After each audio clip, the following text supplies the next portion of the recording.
Haleluya, haleluya saudaraku. Kita bertemu lagi dalam satu lagi kesempatan yang sangat indah untuk dapat merenungkan firman Tuhan. Pada pagi hari saya mau sampaikan sesuatu yang eh, saya tidak tahu, mungkin jemaat Tuhan akan melihat sebagai sesuatu yang baru atau yang berbeza atau fokus yang yang berbanding dengan sebelum ini saya berbicara tentang kehidupan kita sehari-hari. Pada hari ini saya mau kita melihat sesuatu yang sangat istimewa. Malah saya percaya ini merupakan satu yang sangat fundamental, sangat penting, mendasar dalam kehidupan kita dan cara pikir kita sebagai orang-orang percaya Kristus Yesus Tuhan Juru Selamat kita. Saudara, mari kita berdoa sebelum kita mulai apa-apa. Saya percaya Tuhan mau bicara kita pada kita semua pada pagi hari ini. Mari kita berdoa. Bapa di sorga, terima kasih Tuhan karena firman-Mu adalah kebenaran. Firman-Mu lah yang boleh mengubah hal-hal yang mustahil menjadi satu yang ajaib Bapak di sorga berlaku dan boleh terjadi dalam kehidupan kami. Bapak di sorga, firman-Mu lah kehidupan baik kami, dasar baik kehidupan kami, cara pikir kami, fokus kami Bapak di sorga. Berbicara tengah-tengah kehidupan hari ini dan ubah kami. Oleh kebenaran-Mu kami akan dibebaskan. Dalam nama Yesus kami berdoa. Amin.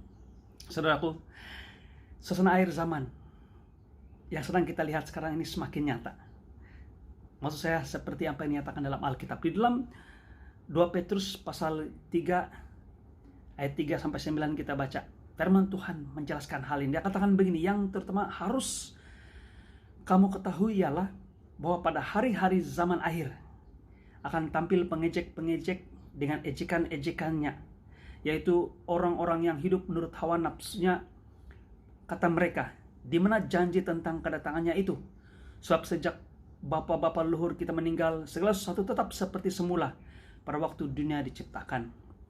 Mereka sengaja tidak mau tahu bahwa oleh firman Allah langit telah ada sejak dahulu, dan juga bumi yang berasal dari air dan oleh air, dan bahwa oleh air itu bumi yang dahulu telah binasa dimusnahkan oleh air bah. Tetapi oleh firman itu juga langit dan bumi yang sekarang terpelihara dari api dan disimpan untuk hari penghakiman dan kebinasaan orang-orang fasik. Akan tapi, saudaraku yang kekasih, yang satu ini tidak boleh kamu lupa, yaitu bahwa di hadapan Tuhan satu hari sama seperti 1000 tahun dan 1000 tahun sama seperti satu hari. Tuhan tidak lalai menepati janjinya. Sekalipun ada orang yang menganggapnya sebagai kelalaian, tapi ia sabar terhadap kamu, karena ia menghendaki supaya jangan ada yang binasa, melainkan supaya semua orang berbalik dan bertobat. Saudara, firman Tuhan ini jelas dalam 2 Petrus ini bahwa apa yang berlaku sekarang ini muncul makin ramai pengejek-pengejek yang mengatakan, orang Kristen mengatakan bahwa Tuhan Yesus akan datang kedua kali. Nah, mana dia? Mana dia? Jadi pengejek-pengejek ini bukan hanya mengejek tentang bila dia Yesus datang, tapi keadaan zaman sekarang ini sangat-sangat rosak. Yang paling terkini yang dinyatakan oleh seorang presiden negara yang sangat besar di dunia ini, dia katakan bahwa Yesus itu orang Palestina. Wah, ini satu yang mungkin ya tidak terlalu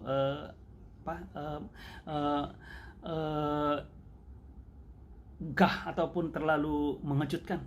Tetapi ini bukan saja satu kesalahan, tapi satu pembohongan berdasarkan Alkitab. Yesus adalah orang Yahudi. Dia lahir daripada keturunan orang Yahuda, keturunan suku Yahuda, dan dia dikasihkan di Bait Allah. Orang Palestina tidak melakukan itu. Mengatakan apa signifikannya apa tua? Karena presiden ini coba mengambil hati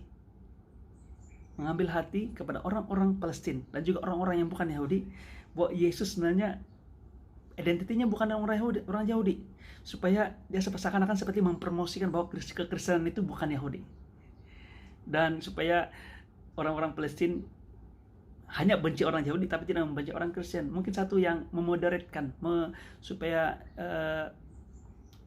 penganiayaan ataupun kebencian orang-orang yang dari suku Palestina ini tidak berfokus pada orang-orang Kristen, tapi hanya pada orang Yahudi, dengan mengalihkan bahwa Yesus itu bukan Yahudi tapi orang Palestina. Saudaraku, ini pembohongan.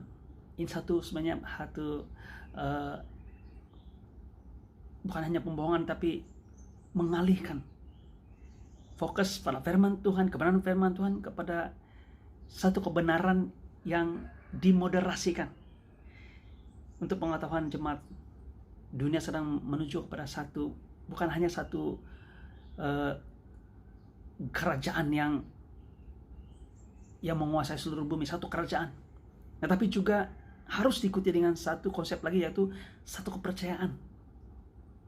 Dan yang kita sangat sedih adalah ini berlaku, ataupun ide ini muncul dari orang-orang yang menganggap diri mereka orang Kristen. Mereka melihat bahwa ada satu pemimpin agama mengatakan bahwa agama selain pada Kristen juga boleh membawa kepada manusia kepada kerajaan Allah. Ini satu pembohongan iblis. Tapi inilah yang akan berlaku di akhir zaman ini. Dan kumpulan inilah saya katakan bahwa termasuklah orang-orang yang menganggap diri mereka orang Kristen, yang sangat menyedihkan di kalangan mereka, orang yang mengklaim diri mereka orang percaya, mengatakan bahwa bila Yesus akan datang, tidak ada. Macam biasa juga seperti beribu-ribu tahun macam ini juga. Saudaraku, ini jauh daripada kebenaran. Nah, saya mau mengajak saudaraku untuk melihat ini. Sebenarnya janji Bapa di sorga melalui Kristus Yesus kepada kita itu luar biasa. Tuhan menjanjikan hal-hal yang indah. Saudaraku, sebenarnya sebagai orang Kristen, fokus kita yang paling utama dalam kehidupan kita bukanlah apa yang ada dalam dunia sekarang ini. Nah, kita tahu bahwa Tuhan Yesus menjanjikan kehidupan kita hidup, dan hidup yang berkelimpahan dalam dunia sekarang ini. Ini yang Tuhan sediakan bagi kita. Tetapi ini bersifat sementara. Saya ulang sekali lagi, Tuhan mau menjanjikan pada kita kehidupan kita di dunia ini dengan penuh berkemenangan, yaitu kita merealisasikan kerajaan Allah dalam dunia sekarang ini. Kita berdoa, Tuhan, datanglah kerajaan-Mu di bumi seperti di sorga. Kan di mana orang Kristen berada, di situ wibawa kerajaan sorga itu berlaku.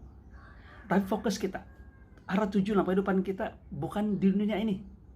Tapi seperti yang dikatakan oleh firman Tuhan tadi yang kita baca dalam 2 Petrus, dia katakan bahwa apa yang sebenarnya berlaku ialah dunia ini hanyalah satu tempat yang sementara. Sementara kita akan menanti akan kerajaan Allah yang sebenar, yang Tuhan akan datang dan mengambil kita. Nah, aman damai yang berlaku, yang kita alami di dalam dunia sekarang ini adalah ada tujuan Tuhan yang jelas. Tujuan Tuhan adalah dia katakan di sini bahwa tapi oleh firman itu juga langit dan bumi yang sekarang terpelihara.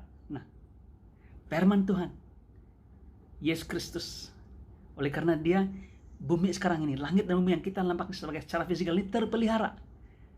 Terpelihara untuk Anda dan saya. Terpelihara untuk orang-orang percaya. Kegoncangan bumi berlaku di mana-mana. Tetapi kita orang percaya tidak akan tergoncangkan karena kita akan tinggal tetap. Tapi firman Tuhan mengatakan untuk apa?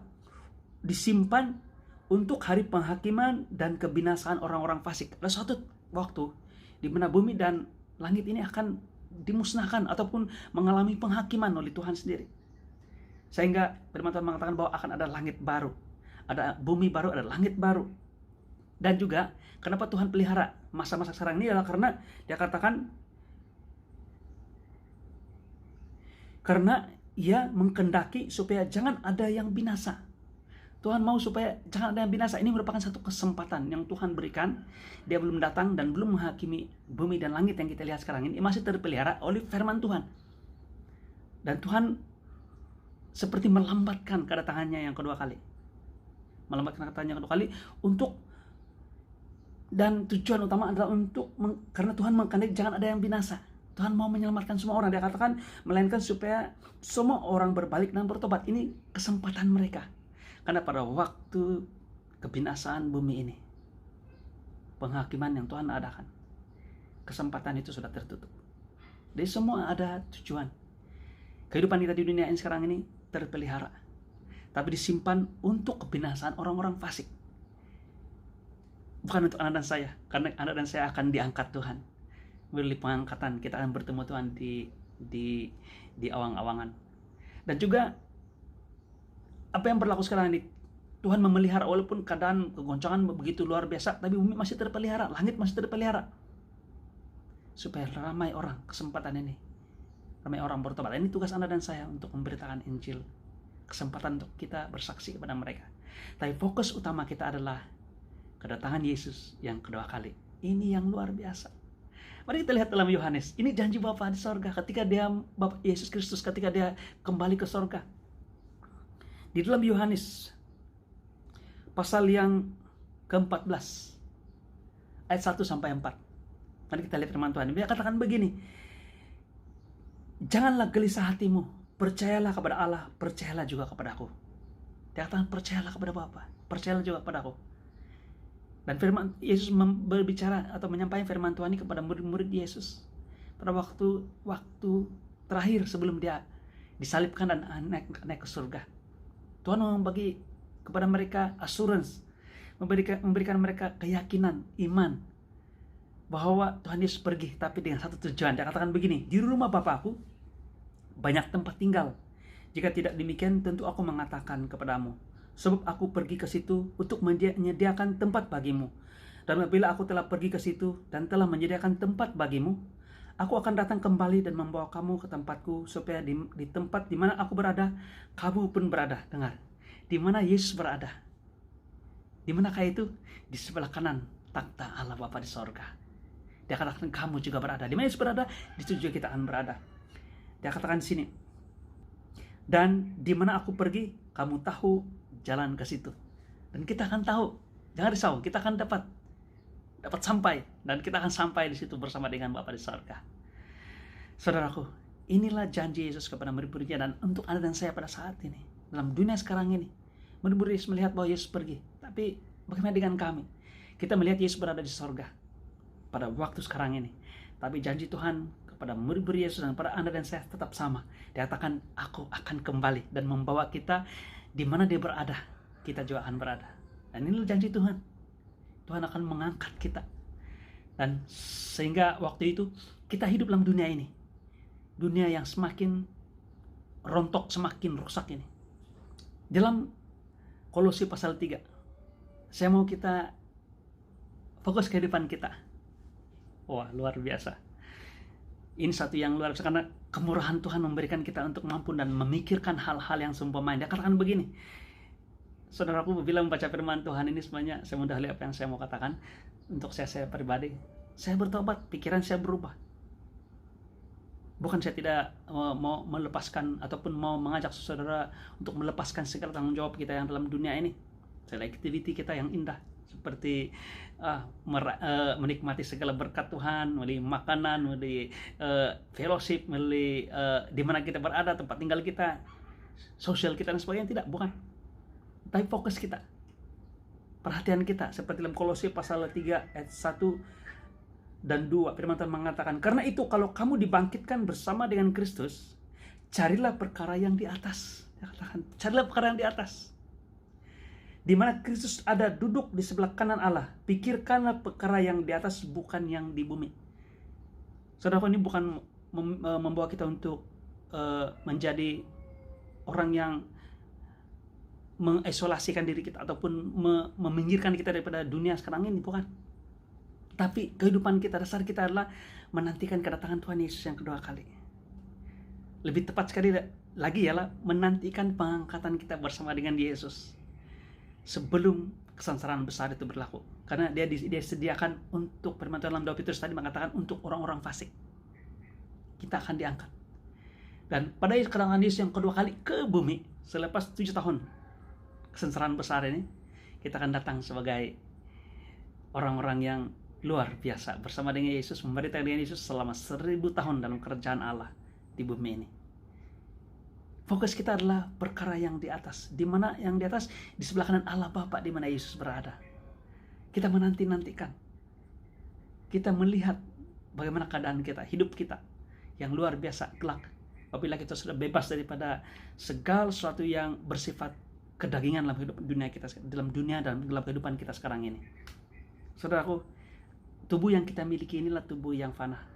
Sebab mengapa hal yang terakhir sekali yang Tuhan Yesus akan kalahkan adalah maut. Karena pada saat ini kita masih dikuasai oleh maut. Maut sini berbicara tentang kematian tubuh kita. Kita masih mengalami sakit, kita boleh mengalami kelemahan tubuh, kita boleh mengalami kesengsaraan, sedih, malah hal-hal seperti memiliki nafsu, keinginan dan sebagainya. Dan juga yang sangat-sangat mendasar adalah kematian. Tubuh kita mengalami kematian. Tetapi Tuhan menginginkan supaya kita memiliki tubuh yang tidak dikuasai lagi oleh maut ini. Dan bila waktu itu pada waktu kedatangan Yesus yang kedua kali, saudaraku, waktu itulah maut ini akan kehilangan sengatnya. Pada waktu itulah musuh kita, musuh Tuhan, musuh kita yang terakhir, yaitu maut, itu dikalahkan. Mari kita lihat firman Tuhan ini, yaitu di dalam 1 Korintus pasal 15 ayat 50 sampai 54. Firman Tuhan mengatakan begini, "Saudaraku, inilah yang hendak kukatakan kepadamu, yaitu bahwa daging dan darah tidak mendapat bahagian dalam kerajaan Allah, dan bahwa yang binasa tidak mendapat bahagian dalam apa yang tidak binasa. Sesungguhnya aku menyatakan kepadamu satu rahasia. Kita tidak akan mati semuanya, tetapi kita semua akan diubah. Dan sekejap mata, pada waktu bunyi nafir yang terakhir," ini menunjukkan akhir zaman, waktu sangkakala dibunyikan, seperti dia nyatakan dalam kitab Tesalonika, yaitu kita akan diangkat. Dia katakan begini, "Pada waktu bunyi nafiri yang terakhir, sebab nafiri akan berbunyi dan orang-orang mati akan dibangkitkan dalam keadaan yang tidak dapat binasa." Wajah orang mendahului kita sudah meninggal akan diangkat dengan tubuh yang tidak binasa. Mereka akan ada tubuh baru. Sekarang tubuh mereka sudah hancur ataupun sudah reput di dalam kuburan. Tapi mereka akan bangkit dahulu. Bila nafiri itu di sangkakala itu dibunyikan, mereka akan bangkit dan mereka diberikan tubuh yang tidak panah. Dia katakan sini, sebab nafiri akan berbunyi dan orang-orang mati akan dibangkitkan dalam keadaan yang tidak dapat binasa, dan kita semua akan diubah. Nah, maksud kita semua akan diubah, karena yang dapat binasa itu harus mengenakan yang tidak binasa, dan yang dapat mati harus mengenakan yang tidak dapat mati.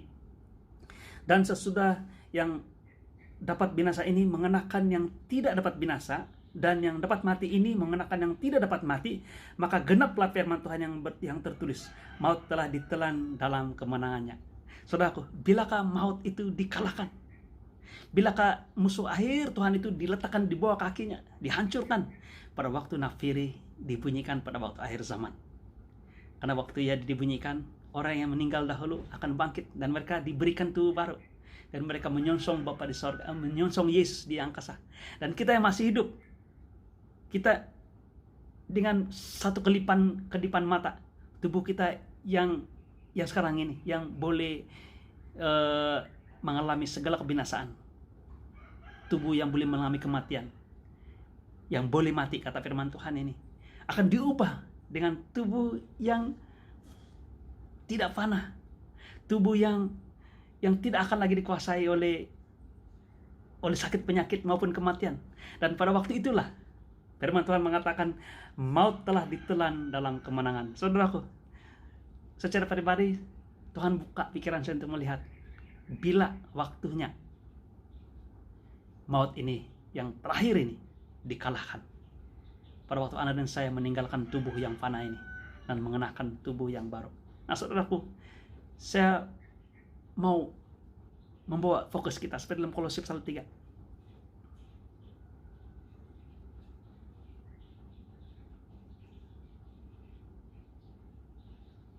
Ayat 1 dan 2. Yaitu Tuhan mau kita memikirkan hal-hal yang di atas. Hal-hal di atas ialah di waktu pada masa kita bersama dengan Yesus di sorga. Kita bersama dengan Yesus diangkat ke awang-awangan. Bersama dengan Yesus di sorga selama 7 tahun. Dan kemudian kita akan turun ke bumi setelah 7 tahun kesengsaraan besar itu, memerintah bersama-sama dengan Yesus dengan memiliki tubuh yang tidak panah. Wah, tubuh yang luar biasa, yang tidak akan lagi dikuasai oleh maut. Saudaraku, itulah kerinduan kita.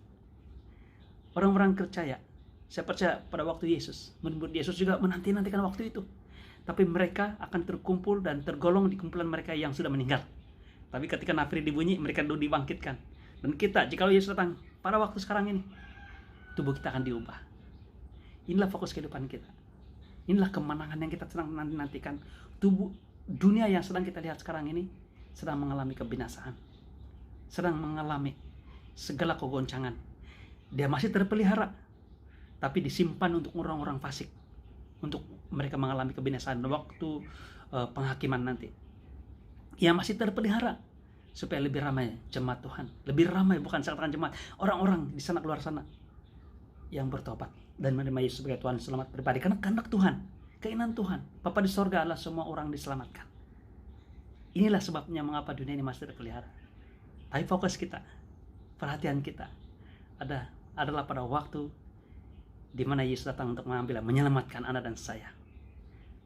Saya mau, ini satu penghiburan bagi Anda. Firman dalam 1 Tesalonika, firman Tuhan mengatakan, hiburkanlah dengan perkataan ini. Itu kedatangan Tuhan, hiburkanlah. Ini perkataan yang menghiburkan, karena Tuhan janjikan kelepasan bagi Anda dan saya. Waktunya akan tiba di mana Anda dan saya mengalami kemenangan yang luar biasa. Kita tidak akan mengeluh lagi, kita tidak akan merasa sakit-sakit bahu, sakit-sakit belakang. Kadang-kadang bukan hanya sakit, kadang-kadang gatal di belakang pun, mau garuk pun susah. Kita perlu orang untuk bantu garuk. Saudaraku, pada waktu itu kita tidak akan mengalami semua itu lagi. Kita akan menerima tubuh yang kekal, tubuh yang dimiliki oleh tubuh Kristus yang dimuliakan. Kita akan memiliki tubuh yang tidak fana. Kita akan meninggalkan tubuh yang fana ini. Kita akan mengalami kehidupan yang luar biasa, yang tidak lagi dibatasi dengan ruang dan waktu. Itu sangat luar biasa. Dan itu berlaku pada waktu nafiri, pengangkatan, berlaku pada akhir zaman ini. Tuhan akan datang segera. Kerosahan dalam dunia ini semakin teruk, tetapi kita tahu bahwa Dia tetap terpelihara untuk Anda dan saya. Tapi bukan bermakna fokus kita dalam dunia ini. Dia terpelihara supaya kita menjadi berkat. Dia terpelihara untuk disimpan pada orang-orang fasik. Dia terpelihara sehingga waktunya kita akan diangkat dan diselamatkan, dibawa keluar daripada kebinasaan yang akan dialami oleh orang-orang yang tidak mengenal Tuhan. Saudaraku, Tuhan sangat sayang dengan kita. Tuhan mau kita mengalami hal ini yang luar biasa. Tuhan mau datang kembali. Tuhan mau datang kembali untuk mengambil kita. Sebab mengapa? Sementara kita di bumi ini, Dia memberikan dan menjanjikan kita penolong. Dalam firman Tuhan dalam Yohanes pasal 14 ayat 15, firman Tuhan mengatakan, jikalau kamu mengasihi aku, kamu akan menuruti segala perintahku. Aku akan minta kepada Bapa, Ia akan memberikan kepadamu seorang penolong yang lain, supaya Ia menyertai kamu selama-lamanya, yaitu Roh kebenaran. Dunia tidak dapat menerima Dia, sebab dunia ini tidak dapat tidak melihat Dia dan tidak mengenal Dia. Tapi kamu mengenal Dia, sebab Ia menyertai kamu dan akan diam dalam kamu. Aku tidak akan meninggalkan kamu sebagai yatim piatu. Aku datang kembali kepadamu. Saudaraku, ayat yang terakhir yang Dia katakan, aku tidak akan meninggalkan kamu sebagai yatim piatu. Aku datang kembali kepadamu. Berbicara tentang fokus yang perlu kita lihat. Tuhan Yesus naik ke surga. Dia menjanjikan Roh Kudus untuk Anda dan saya, supaya kita tidak yatim piatu, supaya kita tidak terbiar, tidak ada Yesus sama dengan kita, tapi Yesus memberikan pada kita Roh Kudusnya, yaitu pribadinya dalam roh bersama dengan kita, untuk menyertai kita. Dan itulah yang menolong kita untuk hidup berbeza dalam dunia sekarang ini. Tapi fokus kita adalah sehingga Tuhan datang kembali. Karena apa yang diberikan pada kita ialah untuk menggantikan, bukan menggantikan, tapi untuk menyatakan penyertaannya kepada kita, sehingga Dia akan bersama-sama dengan kita secara tubuh yang mulia, yang dimiliki oleh Yesus sendiri. Kita melihat mata dengan mata Yesus. Firman Tuhan mengatakan, aku datang kembali. Dia tidak tinggalkan kita tanpa penolong. Perkataan yang digunakan Dia katakan, Dia tidak biarkan kita yatim piatu. Kita mempunyai Bapa, kita mempunyai kekasih, kita punya saudara, kita mempunyai ibu, kita mempunyai Bapa, yaitu Roh Kudus kita yang Tuhan Yesus beri pada kita. Tapi diberikan pada kita sehingga Ia datang kembali. Saudaraku, inilah fokus kita. Saudara, saya percaya Tuhan mau menyatakan kepada Anda dan saya sebagai satu penghiburan, kekuatan untuk Anda dan saya, supaya kita dapat melihat bahwa tujuan hidup kita dalam dunia ini sangat jelas.